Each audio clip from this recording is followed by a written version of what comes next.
There's a good chance that this holiday season you will be exposed to, well, a series of viruses spreading fast this season, including a surprising surge of walking pneumonia.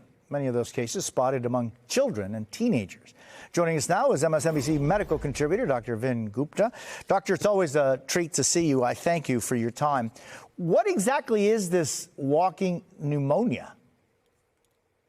Well, Jose, happy Thanksgiving. You know, walking pneumonia is really what it's what it sounds. It's a pneumonia. It's basically a bad cold, but it's not and it causes a pneumonia, but it's not so bad that it causes you to stay embedded throughout the day. So you can literally walk with it and function. And so that's why they call it walking pneumonia. That Z-Pak that many of your viewers might be familiar with, Jose, you may have taken it in your life. I know I have. That 5-day course, that's usually the treatment for walking pneumonia caused by bacteria that we don't really talk often about. But this is something that we've been seeing more and more since the pandemic, usually a bacteria that has sprung up maybe every 3-4 years, especially in a pediatric population. But we're seeing these trend lines now more and more. And Jose, it's reflective of the ways in which COVID has really changed the ecosystem of bacteria and viruses that we inhale. Things are really unpredictable these days.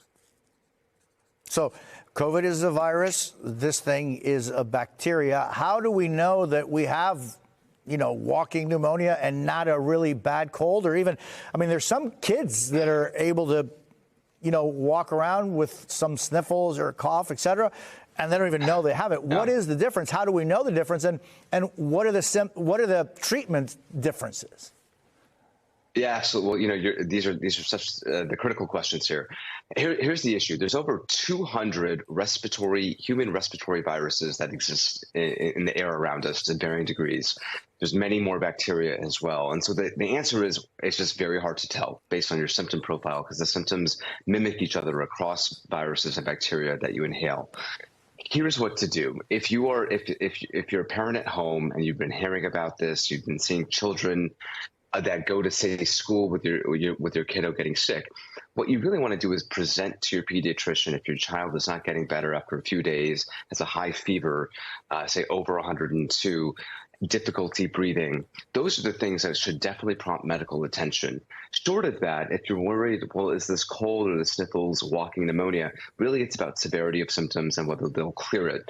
That's high level advice. I'd say anybody that's concerned should speak to their medical provider. I should also note, though, Jose, for the adults especially that are watching, those that are medically higher risk because of age or an underlying condition, we now, for the first time this year, have COVID flu over-the-counter at-home tests that can test for both COVID and flu at the same time, which is important because, as you know, COVID has its own treatment, flu has its own treatment, and the earlier you start it, the better to keep you out of the hospital. So now we have better tools at home. Well, that's so important because I've seen those flu and COVID tests, but are they effective? Are they actually better than or not than getting just a COVID test and then a flu test? The problem is the flu test standalone doesn't exist within the at-home environment. So this is that sort of 3-in-1 test that only exists that would allow you to test for flu, even though you can also test for COVID.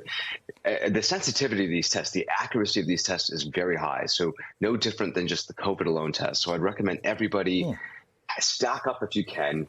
There's actually some Black Friday deals. Not that I have sort of any inside road here, but I saw some discounts today on Black Friday. So you can get them on the cheap. You can submit the receipt to your insurance, hopefully for full reimbursement. Or if you want, you can go to covidtest.gov to get 4 free COVID-only tests delivered directly to your house. So either way, I would arm yourself with some of these tests so you're aware. If you're somebody that has a medically higher risk condition, though, Jose, what are the other things you could do to stay safe? Make sure you stay up on your refills. Everybody asks me as a pulmonologist, what can I do, doc, to optimize my health? 30% of Americans don't stay up on their refills. And that's a bad thing, especially if you're traveling. Hand hygiene is critical. Obviously, it's not too late to get the vaccine. But these are some of the things to stay healthy and have a plan with your provider. Make sure you have a plan with your provider if you get sick.